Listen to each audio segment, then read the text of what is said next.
like I said, I want to infect society with hope. Hello, it's Aidoo coming to you from the Aidoo Show. So Ms. Rita, welcome. Thank you. And tell us a bit about yourself. So, we all live in Toronto here.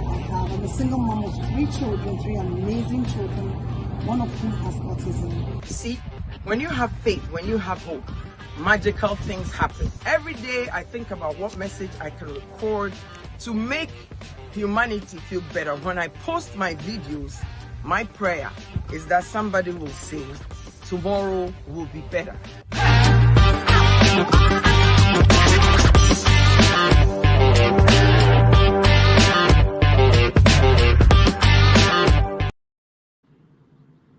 Hello, everybody. Hope you're all doing okay.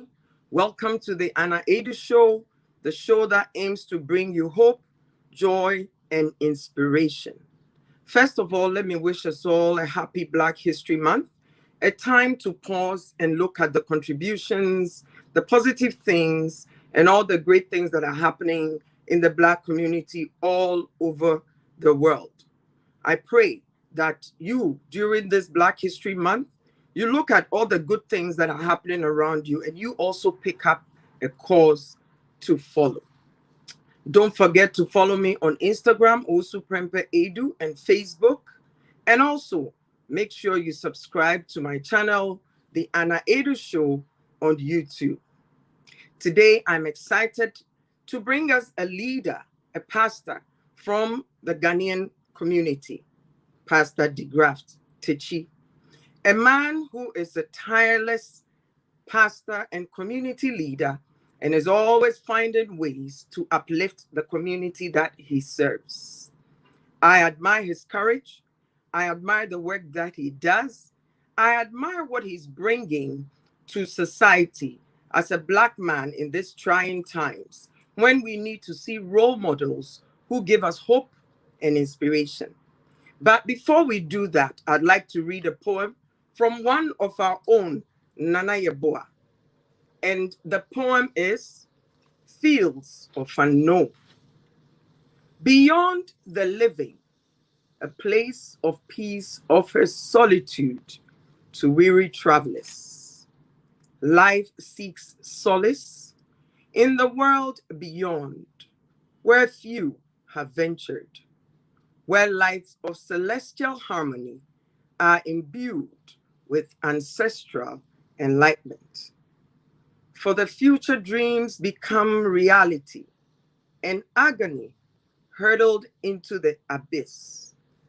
Visions of fields of flowers, petals of varying shades and colors, all swaying in the calm breeze.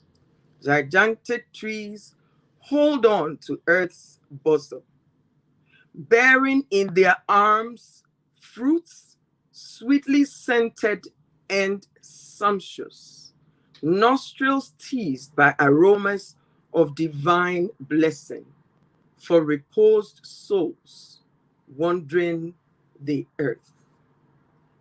I like this because it's connecting all of us to the earth and its beauty. So once again, this Black History Month, look for the beauty in your life. Look for how you can share it with others so that we can all go on and live beautiful lives. Again, it's the Aidoo Show. And at this time, we welcome Pastor DeGraft Techi, one of my role models and a hard-working gentleman in the Ghanaian community. Welcome, Pastor. Thank you, Auntie Anna, and thank you so much for what you do also for our community and in the community. And thank you. I mean, the last time we had a blast on the Zumba line, so that was awesome. Thank you. Awesome. I enjoyed the Zumba, as you know. You can tell. Sometimes I get lost halfway and I go off and start dancing on my own. I know. That's the excitement. The environment. That's the excitement. So welcome once again to the Aidoo Show. This show aims to inspire, encourage, bring good information, and also find ways to help us all deal with issues in our community. I thank you for agreeing to come on today. My So, pleasure. yes. So please tell us a bit about yourself. I want it to come from you so that the information is genuine and people can actually hear you and feel what all of us feel when we're in your presence. Thank you so much, Auntie Anna. Thank you for the opportunity, to also be part of what you do, and then share the little that God is blessed us with the world. My name is Isaac Digraft Techi. My name is Isaac Digraft Techi, originally, from Ghana, born in the central region. My parents are, Mr. Isaac Kwamina Techi, and then Alberta Techi de Graaf. So those are my parents. My parents are alive. I went to Sredu Secondary School for my O levels, and then went to Fansmim School, and then the University of Ghana, Legon, and then right from Legon I went to the Assemblies of God Bible School, where I was trained to be a pastor. So for the past 12 years, I have been in Canada as a foreign clergy with the Assemblies of God. So I was brought here by Lighthouse Assemblies of God, and then transitioned to Living Word Assembly of God, where I am privileged and honored to be pastoring currently. Yeah, and I'm married to Olivia, where we met in the University of Ghana, and we married for 25 years. So 25 years, and I think we have 25 nuggets at 25. Yes, yes, yes. That's the book that we just released. So we are Okay. very grateful and thankful to God, with many sons and daughters in our lives that we are helping raise to be a blessing in the kingdom. So that is a little bit about uh, Pastor De Graft. Yes, yes, yes. And I like the work that you and your wife do. I am part of it and I enjoy your company. Um, in life, we're told that we have to surround ourselves with people who affect us positively. And I have to tell you that you and your wife and your church members affect me positively. I feel like I'm part of a family. So I want to say thank you for that. My pleasure. You're always welcome. Always welcome. Thank you. So during this COVID time, we have all gone through it's been stressful. Next month will be 1 year since COVID hit. Wow. Some people have lost jobs, some people have lost family members, some people are stuck inside dealing with things that, we never thought we would deal with because we were all so busy living our lives. I'm sure you've come across a lot of issues that people are dealing with. So, the first question I want to ask you is, how would you advise us on dealing with the difficulties that COVID has brought on all of us? What advice would you give us? Because the struggle is real and nobody has been spared. We've all had issues. So, what advice would you give? Yeah, thank you so much. Thank you, Anna, one more time. First of all, I think our condolences goes to all those who have lost like loved ones, in particular during this COVID, and Yes. then those who have lost jobs, and those who have lost particularly like loved ones during this difficult season. Our condolences goes to them. Now, what I would say, first of all, is that now in times like this, you just have to take it cool. Okay, you have to relax. You have to bring yourself to a peaceful state and not panic. Mm, Because I think when the COVID hit, there were so many things so many things that were happening, so many things that we're hearing on the news media, or social media, and so regarding the COVID, particularly for those of us who are Christians. Sometimes, if you're not very careful, you'll follow certain conspiracy theories and then mhm, put yourself in trouble. So I think first of all, when things like this happen, you have to take it easy on yourself. Just relax, and then find out the truth for yourself from the right source. Okay, so mm, for example, when the COVID hit, I was in Ghana in February. I was in Ghana in February for a missions trip. So when I got in a week before the lockdown. The lockdown was initiated. So I just came from Ghana, and there were so many things happening. So what I did was just relax, and then I told myself, okay, when things like this happen, what do? You ask yourself some basic questions. Is it the first thing that is happening, the first pandemic or a challenge or a problem that is happening on the earth Okay, then you come back and then say, okay, is this the first challenge that is happening in my lifetime? All right. Mm-hmm. So if this is the first thing that's happening in your lifetime, you ask yourself, has this happened before? And that's exactly what I asked. So I went back to read and to study. All right. And I realized that like there was something that happened exactly 100 years ago. Okay, in Mm-hmm. this world, and I asked myself, how did the church deal with it? How did pastors deal with it? How did leaders deal with it? You see, so these are some of the ways that you want to approach it. So first of all, I think I would say that, look, just take it easy. We are not by any means undermining or like playing down the pandemic that we face, but you have to bring yourself to that place, because if you want to be able to make something out of the situation, whatever it is, whether it is good or bad, it depends on your approach to it. Okay, your attitude in the midst of that struggle or that challenge. If not, you wouldn't be able to think properly to Mm-hmm. help you advance. So I think I would say, look, take it easy on yourself and then ask the right questions. Ask yourself the right questions. That's what Thank I you. would say. Thank you. I like that you said when these things happen, first you need to relax Yeah. because panicking only throws you off. Panicking, if you don't watch it, sends you into disarray and you take steps that in the long run will Mhm. harm you. Yeah. But from what I know, scripture says, for I know the plans I have for you, Mhm. plans to prosper you and not to harm you. Yeah. So we know that with the God that we serve, in times like this, the best thing is to believe that God has a good plan for us. Mm. Yes, maybe you lost a loved one, maybe you lost your job, maybe you're suffering mental issues because you're stuck inside. Mm. But from what you're saying, it brought to me the scripture that says, for I know the plans I have for you, Yeah. plans to prosper you and not to harm you. So, in Mm. other words, let's have faith. Let's Yeah. have faith in the God that we serve and relax so that we can think through things properly. Thank you. Yeah, certainly. So if I can add something to based on what you have said, Yes. we always have to realize. I mean, for us who are people of faith, we always Mhm. have to realize that God is in control of the affairs of this earth, and Yes. nothing surprises Him. So all that we Mm. go through is not a surprise to God. So I Amen. just wanted to echo that, just to affirm what you have said. That let's place our faith in Him. But you, as an individual, okay, with the confidence and the faith you have in your God, you have to relax and then let the Lord your God, lead you, take the right steps at the right time. Amen. Uh, Amen. I like that. my And pleasure. and then as we all know, this is Black History Month. You know, Black History Month, a good time to sometimes reflect on our own stories, to sometimes look at what is going on in our world and Mm, see what role we can play and be inspired by it. mm, For those of us, at least for me, for those of us that come from Ghana, at the time we were in Ghana, we didn't celebrate Black History Month or anything like that.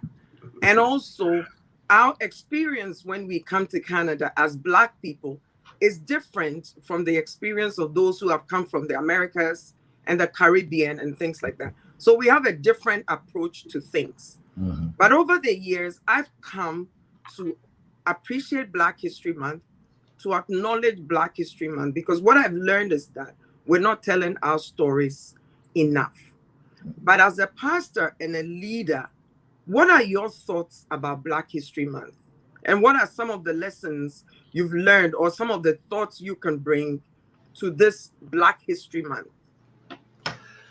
Wow, that's a big one. But thank you. I think like you rightly stated it. I mean, if you are in Ghana, there's nothing like Black History Month because you are in it. You don't really see.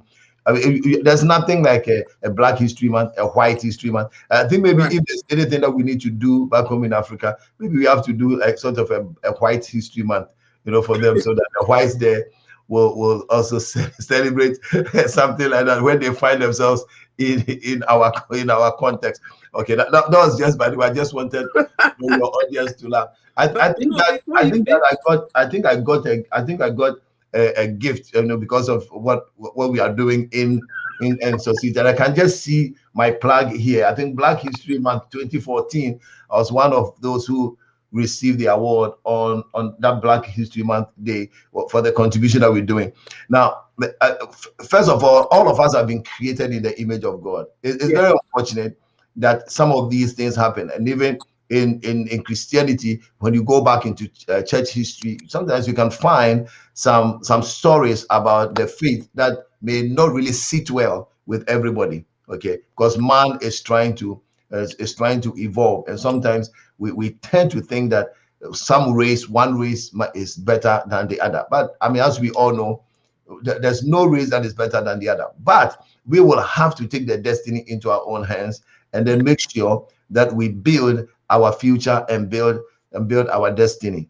Collaborating, working together. Working together, not blaming others. So I like it.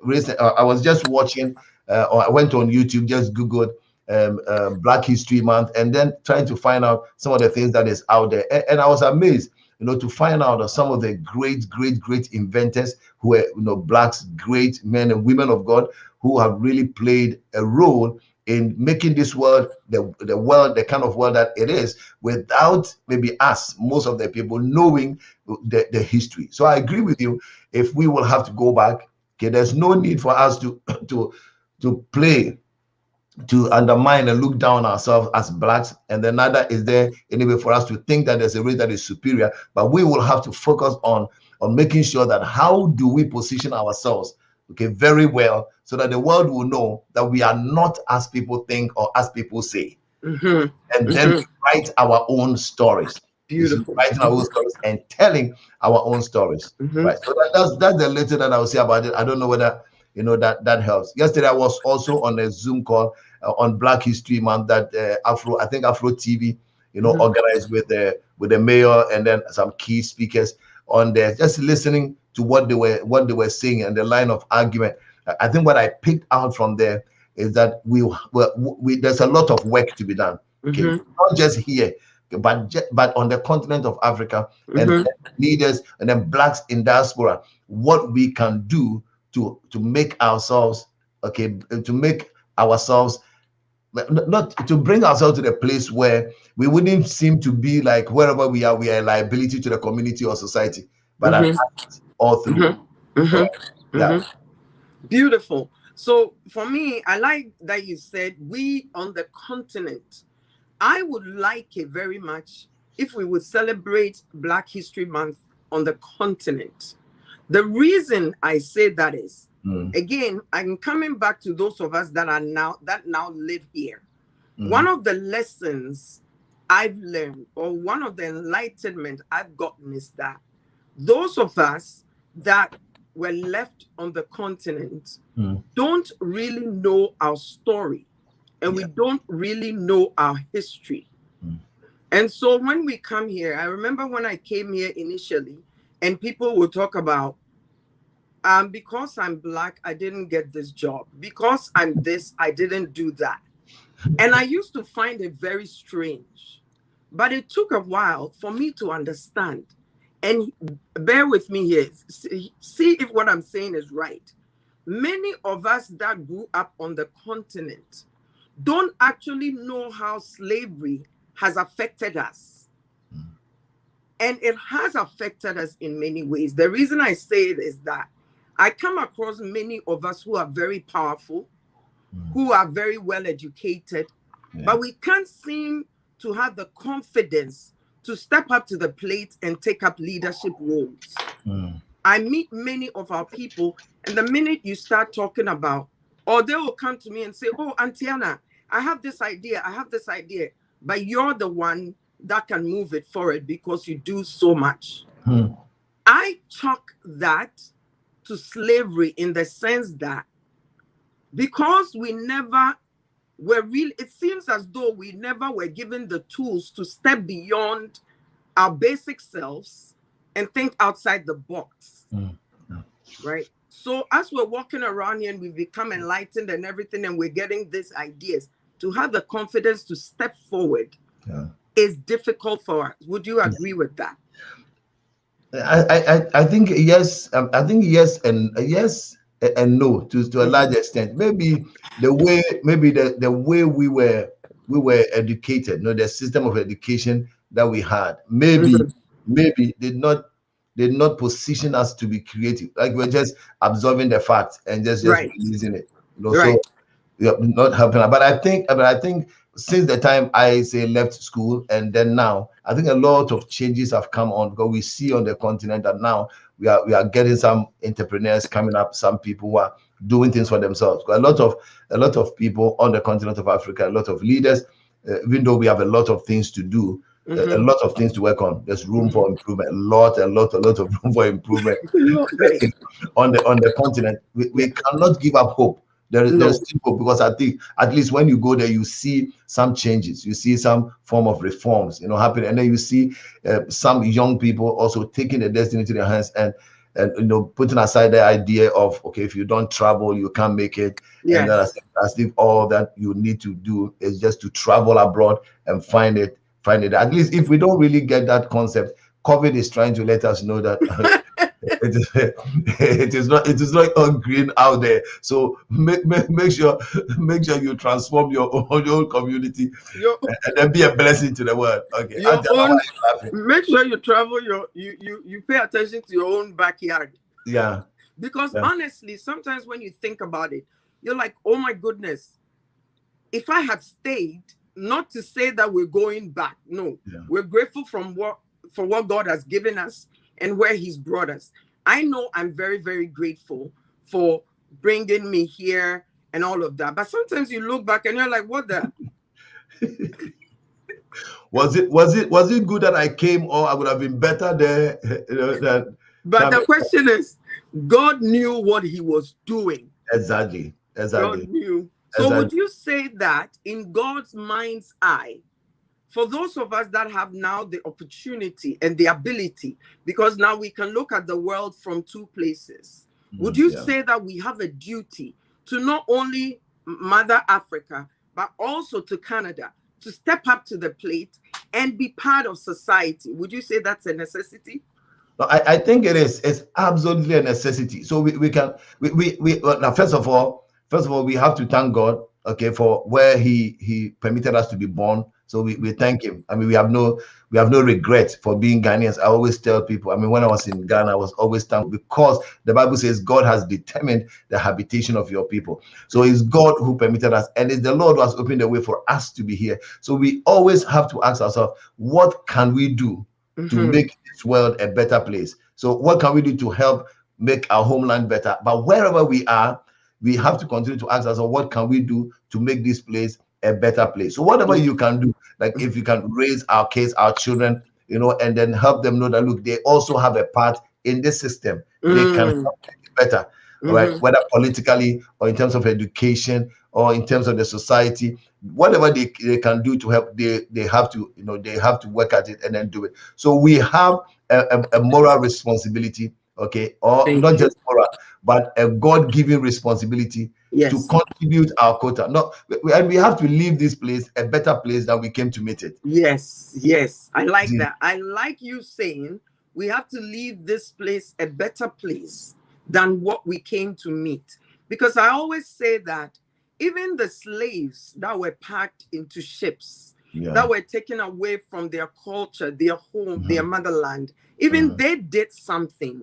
Exactly. Their contribution is what Mhm. has allowed some of us to live freely in Mhm. this North America, where there Yeah. are no boundaries on our Yeah. lives. We can go wherever we want. And so, what would you say to somebody Mhm. who keeps harping on this slavery thing, using it as an excuse to not move? Now, I'm not denying that slavery happened. But when I look at the enormity, the trauma, the hurt, the loss of slavery, I want to focus on what can we do with all that loss and trauma, because even they as slaves did something. Would you say that we can take that positive and turn it into something good for the next generation? Yeah, I thank you. I think we definitely can. I mean, we learn from history, and that is, and I like it. In the English grammar, in the English language, you see that it is past. We have the past, so past is past. But you learn from the past, and I think one of the things that we don't do very well is to learn from our past. And what we do with the past, okay, will reflect in our future. And so, if the future is not painting the right picture for us, then it means we are not handling the past very well. Okay, Yes. so into the past, if we learn from the past and we say, okay, this is what we have gone through as blacks or as, yeah, as people of color, this is what we've gone through, this is what our forefathers have gone through. And if you read the history right, you realize that even in the midst of that, like you rightly said, there were some people who did not allow the negativity of that time to control or to dictate what they did. And so they did something. So now, by the grace of God, we have the past, but fortunately, we have this present. We have this Yes. present. This is a gift that God has given to us. So we have to take advantage of this gift and then use it to change the future. So that at least the next generation, when they come, will realize that, okay, about 2,000 years ago, this is what happened, okay, to the people of color. And yet, I think about those who were the generation, the 2, 3, 4 generations after them, learned from the history and then they decided to change it. And so this Yes. is where we find ourselves right now. So I think that I think we have to grow up from just blaming our either our lack of productivity, our lack of success, and other things on just the past. You see, Thank because you. even we were not even there, like during the days of slavery, we were not even Okay. I there. like Okay, I we're like not that you even there. said Okay, but we we were are not not. No, we are not downplaying. We are not downplaying it. We are not no. downplaying the past. But we were not there. I remember when I was in the UK in the early 90s, and some of the people were there, the Black Americans, and some people were there. I mean, they didn't want to work.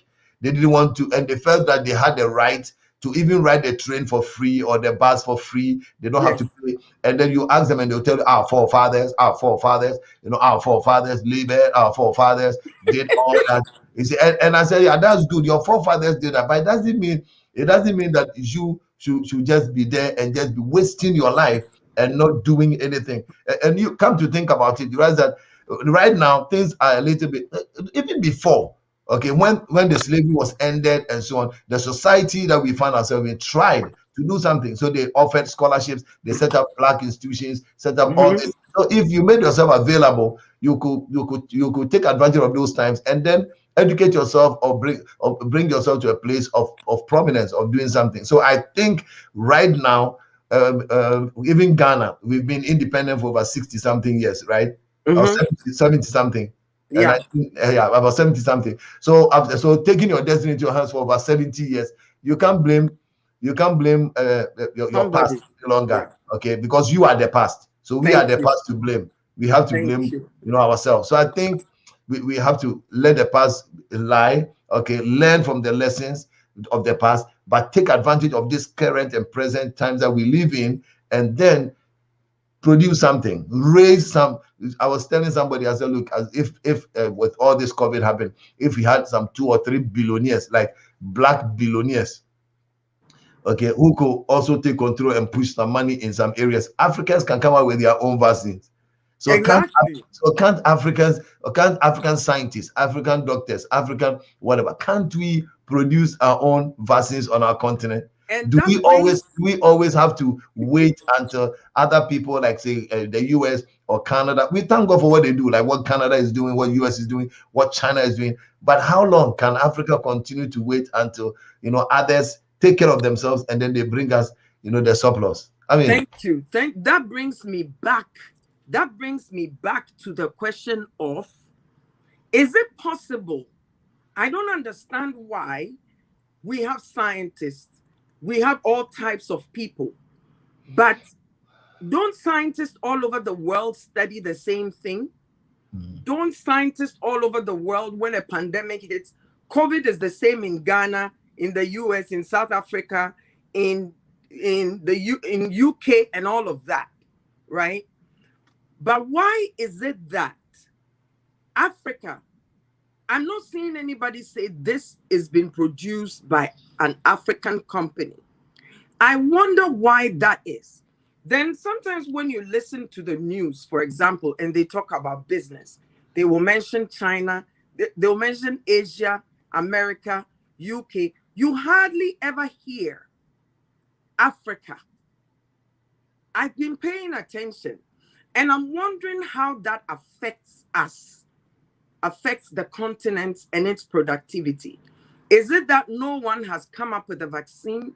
Or is it that we are so, that continent, remember it used to be called the dark continent. They used to say that, the dark continent.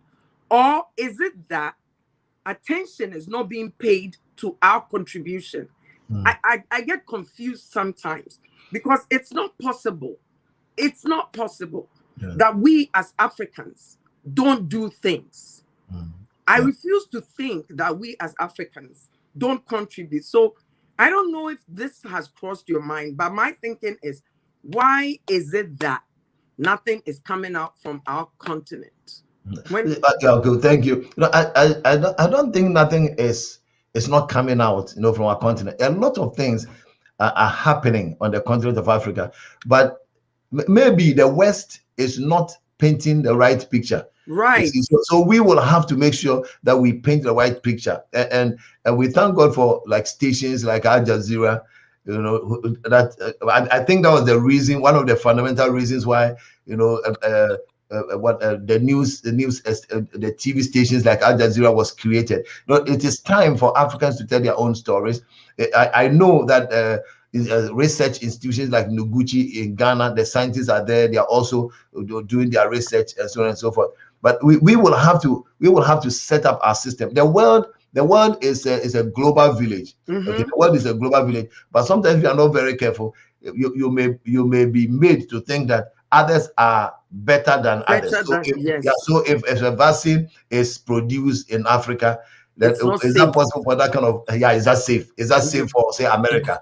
Or if unless the thing is produced in America or in China or in Germany or in the UK, then because they hold high standards, okay, does that really is that the only way by which we will say that We that will, must be safe and secure? So I think you are right. Okay, I think you are right in saying that the leaders on the continent will have to wake up and then tell themselves that, look, we have been so dependent on people so much. Okay, so we have to move into create also, can I say, creating things like manufacturing. Okay, right, right, innovating, and doing things for ourselves. Okay, beautiful, supporting some of those things, because those things are beautiful. very expensive to do, and it is like long term. But we don't have to lose sight of it. I was listening to a conversation, and then somebody said, "Look at China." I think at the point China decided that, look, we have to take our destiny in our hands and then build this country from scratch. Okay, go into manufacturing, and you see it. There are a lot of things happening on the continent in China that many about 40, 50 years ago was not happening. So Beautiful. we also on the continent of Africa will have to tell ourselves that, look, we this spirit of consumerism, okay, where It's people not think that, working. okay, Africa is just there to consume. Okay, Thank you. and I know that there are a lot of things that need to go in, because the leaders will have to work on themselves. We have to work on ourselves. Okay, put away corruption, All prioritize right. the country and then the people, and then do it. So that's what I You think. you went there. You And we have to be tactful. So one of the things I do is also training. Like, I train leaders because I'm certified with the John Maxwell team. So I went to Ghana to do a training on yes.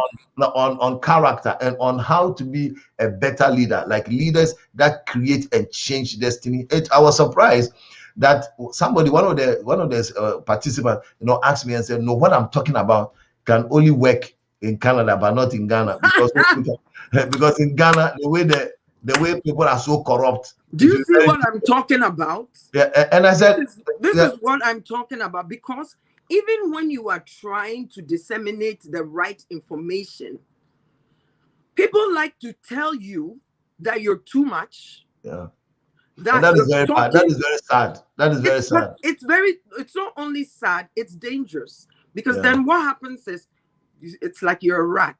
You keep going round and round and round and round in the same circle. At the end of the day, you're miserable. But yeah. anyway, so one of the I love, when I watch CNN, Mhm. there's this commercial that comes on, and it makes me want to jump out of my skin.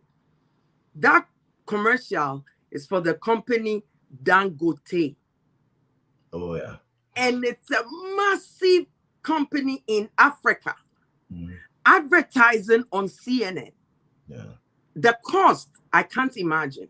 Yeah. But when that man's voice comes on and he says, putting Africa on the map, and then it shows factories, cement factories, rice factories, this factory and that factory. Yeah. I sit in my living room and I just thank God that this man, I don't even want to understand the struggles that he's faced, because we all know a successful person doesn't just get there. Yeah. So to advertise on CNN and to pay that kind of money, but such, like you said earlier, maybe if we can get a few millionaires. So we'll take that to the Lord in prayer and ask him to raise leaders and money people and all that so that we can make change. All right. Certainly, I agree with you. Yeah. So now I want to come to the next generation. You deal with a lot of young people. You're very energetic. I see you and all of that. How do we encourage our young people to step up to the plate, to not be afraid? Because if you and I know, growing up, we were told, "Uya kola, don't do this. You're a kid, don't do that." I remember when you attempted to dream outside the box, you could incur some wrath. But what I realize now, I realized that when we were in school, when you're in elementary school, and when you do tests, they grade you from first to last, right? Yeah. You do remember that, I don't you? remember that, yeah. Okay. Yeah.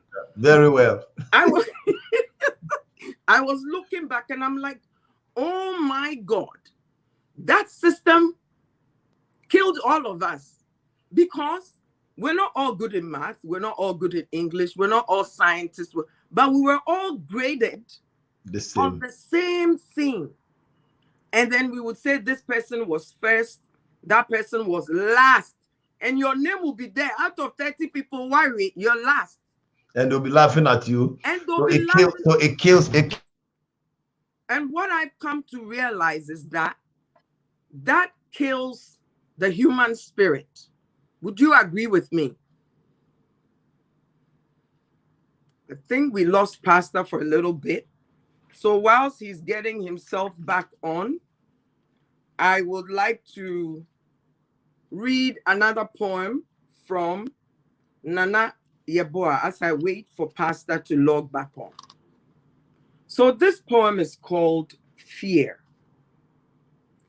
Fear walks amongst us. Yeah. Sorry about that. I think I just... Yeah, that's okay. So I decided to read a little poem whilst you were talking about, getting yourself on. And this poem is called Fear, written by one of our own, Nana Yeboah. And it goes, fear walks amongst us and feeds upon lost souls. Fear clutches at the sinus of broken hearts, wraps them in blankets of sadness. A greater fear within holds us captive with betrayal as its forte.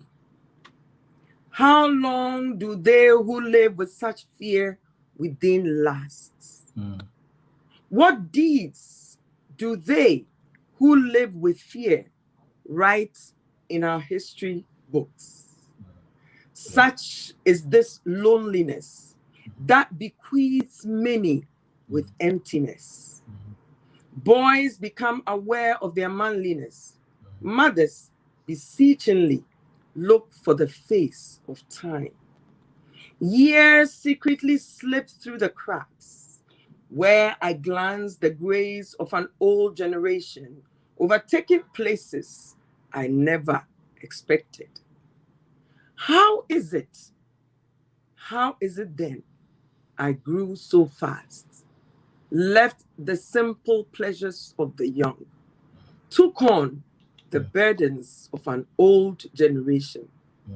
Fears, I plead, let go. Let go. By Nana Yeboah. Excellent piece. I picked that because a lot of young people, when we're growing up, I don't know about you, but we tend to fear so many things. We tend to fear being left alone. We tend to fear broken heart. We tend to fear failing. Society itself sometimes dumps fear on us. Something as simple as, like I said, when we do the test and you're rated from 1 to 30, you begin to feel like you don't matter. Oh, yeah. Why am I always last? And that clumps a person's confidence, a person's a feeling of I can do. Fear then grips the person's heart. What can you say to the young people that are coming up who have so much opportunity but can't see it because of fear? Thank you. I think first of all, like with what, just trying to go back to allude to what you said. I think back in the country, I hope that now things are changing, and so they are no more like putting the grades and then the marks there on the scores. I hope that things are changing right now, because what that reflected was that we were emphasizing, okay, on the weaknesses, okay, Yes. of the people, rather than emphasizing the strength of the people. I Yes. know I don't know whether you were also in those stages, but where you every morning you have a dictation, and then when you say you Mental. get Mental. mental, yeah, Ah, mental, and then you get like like you get 9/10, and they will whip you for the one, okay, and then again, if it's a dictation, they will tell you to go and write that one word, write it about 100 times. I mean, I understand where they were coming from, but growing Pastor, up. I don't want to go there because right now, if you try to come to me with fractions, I will fight you. I will fight you. Okay, so you have to learn your fractions well. I don't want to learn it. You know what, God, that is not your strength. But I don't I want to. think when we look into the Bible, and this is what I've come to, the conclusion I've come to, when we look into the Bible, all of us have been created in the image of God. We have been gifted differently. Okay. Yes. But the reason that is so that we can make sure that we become better in our strength, and then Yes. complement our weaknesses, which is other people's strength, with ours, so we can partner together and be very productive at the Yes. end of the day. You see, so I think what I'll say to all young people right now who are listening, next generation, is that first of all, remember that you have been created in the image of God. There is no such a thing as an individual who has nothing, who is Yes. useless, who is wasteful, who is not significant, okay, in this life. Of course, my mentor John Maxwell will say that if you are successful only if you say you achieve things for yourself, you build things for yourself, but you become very significant when you make other people also successful. So I, Yes. I think I think that people, this generation, should believe that they are very significant, they're important. The fact that, by virtue of the fact that they are still alive right now, means that God is not over with them yet. There is something that God wants to do with them and through them, and so they have to find out, what do they love doing, what do they like doing, what is their strength zone, and then they should determine to grow in that particular situation. All right. So right now, when we look at the world right now, with the emergence of internet and with all that is happening, look at the billionaires right now in the world.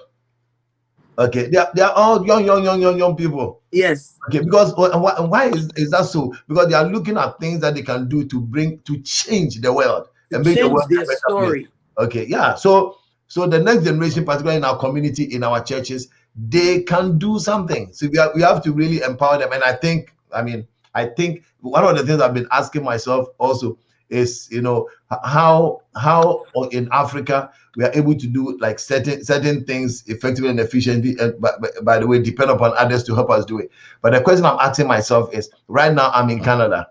Okay, so why has God brought me here at such a time? What does God wants me to do, okay, with the people that are around me, that are in the community, right, to make this place, okay, a better place?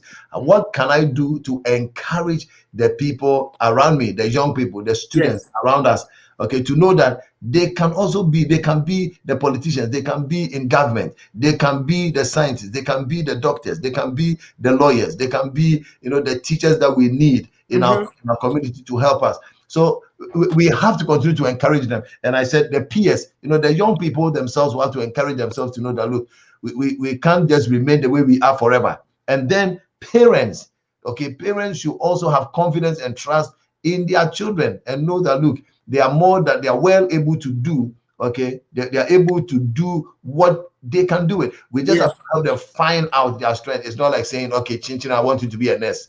Okay, Chinchina is not English. Okay, Chinchina is not English. Those of you are watching, okay, or because people come here to Canada, it's like, oh, if you're a nurse, it's easy for you to get a job. And so everybody's going, and I like that. I'm not downplaying like nursing, but I think there are people who could be even within the health sector. There are other areas people can veer into, which may be an area of their passion, or people can do different things, not just necessarily going into nursing. Yeah, so that is the advice that I would give. So the parent, the pastors, okay, the leaders in the community, and then the next generation themselves, the peers, they have to find something. One of the things I tell the kids, they like watching video games, they like playing the video game, they like doing this. So some of the kids, when I meet with them, I tell them, so when will you create your game?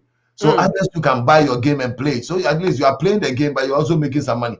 Because somebody in Awesome. China, somebody in China is doing it. Okay, you just don't sit on the game and just play the whole night, the whole day, and let somebody make money, and then you be there just playing it, enjoying, supposedly enjoying it. But personally, I think it's waste of time.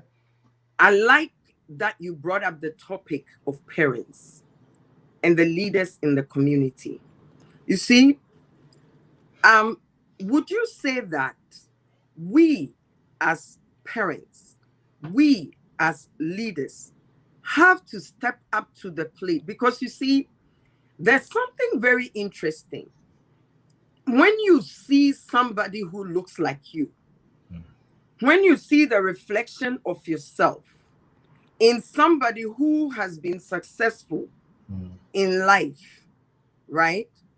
You get a sense of confidence. You get a sense of hope. You get a sense that I am also capable of reaching that level.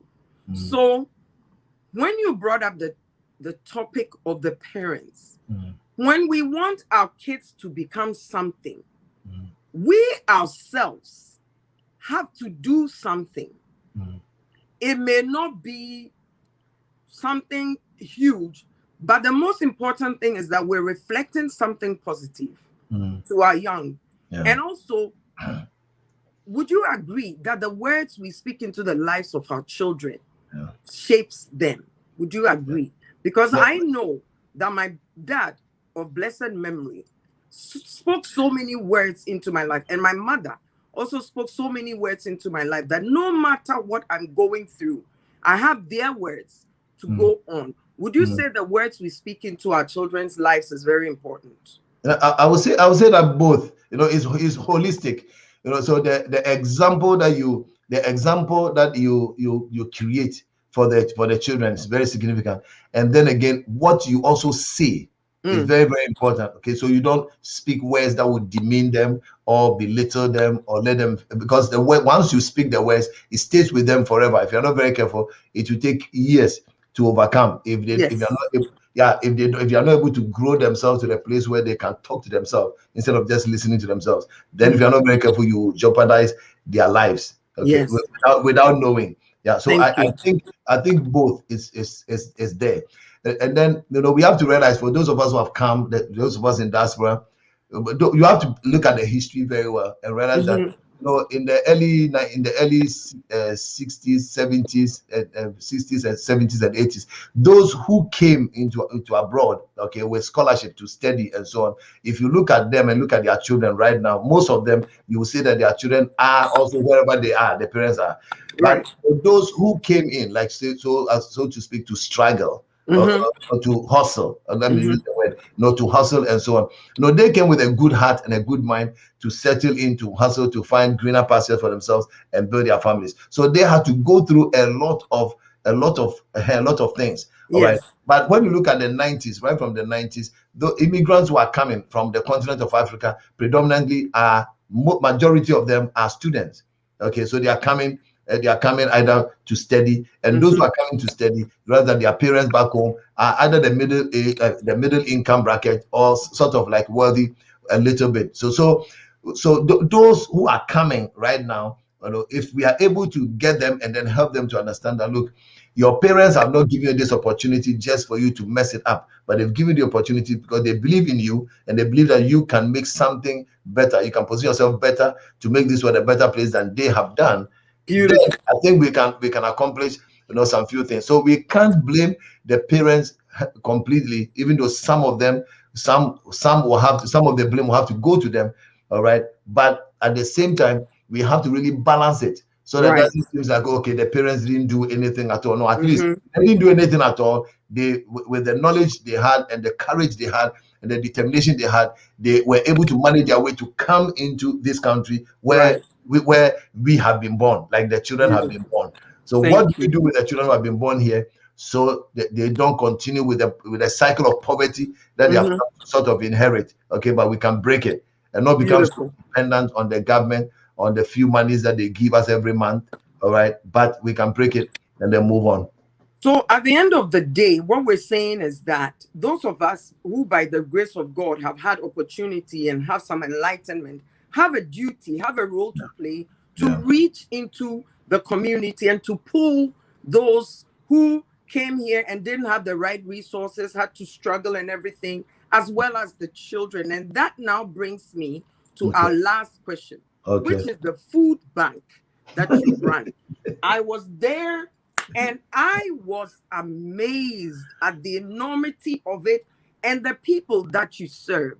What made you decide that you should run a food bank at your church? I am impressed. I want everybody to know about it Yeah. and I want it to be successful. So tell us a bit about it. All right. Thank you very much. I think I want to thank, I want to thank God for the team that God has given to us at Living Word, and then my predecessor, Reverend retired minister Joseph Osamoah, for his visionary, work. And so some of those things were there. The foundation was there. So when I went in there as the pastor, we were with the board, with the missions director, and I want to on this platform, acknowledge Mrs. Comforter Yuku, and then our brother Deacon Felix Oponchitiku, who is our missions guy. Okay, he's the go-to guy. Now we started asking ourselves questions. The Hamba Summit area is an area that has its fair share of all sorts of crimes, all sorts of things that happen, okay, in the city. So we started asking ourselves, okay, what are the demographics here? What are the people here? And then we said, okay, if we were to go out just close by the street and ask people, do you know whether there's any church in this community? What will people say? And it was very, very, very fascinating results that we got. Whereas that, even though the building was there, people didn't know that the church was there. So we decided to change the story and say, okay, what one thing can we do to help us connect to With the the people in community. the community? So the idea of the food bank came up. So we started, I think about 2 years ago. So it was just internal. The church members they contributed, they gave whatever they needed to do, and then we sent flyers around, and then people will come in, and then we'll start serving them. So we've been doing that. We've been doing that ever since. And when the COVID hit, we made up our mind. The question was, do we stop it or do we continue? Right now, No. the offering coming, the things coming in, it's not coming in as it ought to come in. But we came to the conclusion that, look, this is the time that people need it. So the time that people need us, we have to be there for them. So by the grace of God, we started with the leadership of the team that we had. They started writing to other organizations, trying to partner. So the GCO, what they do, we have partnership with them. We have partnership with Food Rescue, partnership with a few other organizations that is really helping us. So now we are running the food bank on weekly basis. So every Saturday we are there and we are serving on the average, I think on the average about 100 families or more. Wow. Okay, on the average 100 families or more, all over the Hamba Summit area. So we thank God. We thank God for what He's doing. The Beautiful. motivation is the love that we have for God, and we are doing all this things because of Jesus. So we want the world to know that it's not just about this physical bread, but we can also overlook the physical bread, because if somebody is hungry and you are preaching the gospel to him, he wouldn't even listen. In fact, they'll be So like, in fact, feed him first. and then and then he will listen to the gospel. So yeah, that's our motivation, and that's why we Beautiful. do the food bank. And I think we'll run it until whatever, and we'll see what we Until can thy also kingdom add. come. We all Yeah, have to till the work. kingdom come. We all have to work to make it successful. Well, Pastor, I am so grateful that you accepted the invitation to My come and pleasure. speak with me. You and I have a lot to say, things I to know. dig deep into, to educate humanity, to uplift humanity, to bring hope and joy to the people that we serve. Yep. But in the meantime, I want to say happy Black History Month to everyone. This is Anna Aidoo from the Anna Aidoo Show, the show that hopes to bring you hope, joy, and inspiration. Don't forget to follow me on Instagram and Facebook at Osuprempe Aidoo. And as well, please subscribe to my YouTube channel, The Anna Aidoo Show. Until next time, stay blessed. And let me try and sing a little song here. Pastor, don't laugh. No, I will laugh. I will laugh. I pray the anointing to sing upon your life. Thank you very much. You are my strength when I am weak. Oh, You are the treasure that I seek. You are my all in all. When I am down, you lift me up. Rising again, I bless your name. You are my all in all. Jesus, Lamb of God, worthy is your name. Jesus, Lamb of God, worthy is your name. Father, we bless you and thank you for blessing us this week. Everybody, join us again next Saturday as we bring you more conversation to inspire and motivate you to go out into the world and make a difference. Stay blessed. Bye-bye. Be encouraged. Be inspired. Thank you.